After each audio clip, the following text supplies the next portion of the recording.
कुछ जंगली शेरों ने मिलकर एक गधे का शिकार किया, लेकिन उनमें से एक शेर ने कहा, इसे मारो मत, मेरे पास इसको लेकर एक बेहतरीन योजना है। उस योजना के तहत शेरों ने गधे को अपने साथ रखा, उसकी देखभाल करके उसका विश्वास जीत लिया। फिर एक दिन उसे वापस गधों के समाज में भेज दिया, पर इस बार वो गधा एक गधे की तरह नहीं, बल्कि वो एक शेर के समान गधों का राजा बनकर वापस आया था, जिसके पीछे सभी शेरों का साथ था। इसलिए बाकी सारे गधे इससे डरने लगे और उसके खिलाफ बोलने से कतराने लगे। अब शेर जब जब उस गधों के झुंड को देखने आते, ये गधा अपने ही समुदाय के गधे को शेरों को खाने के लिए दे देता। ये गधा गधों के बीच तो एक शेर जितना ताकतवर बन गया था, लेकिन शेरों के बीच वो अब भी एक गधा ही था।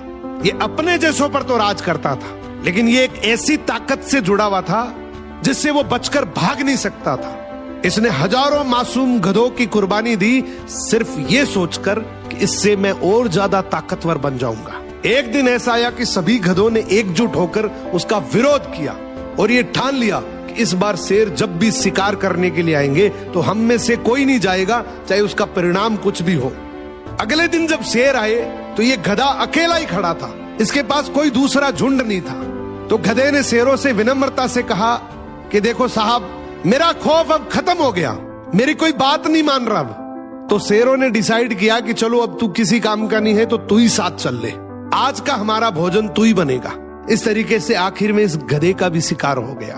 हर समाज के अंदर एक ऐसा गधा जरूर होता है जो अपने लालच के लिए, अपनी ताकत बढ़ाने के लिए अपने ही समाज को दांव पर लगा देता है।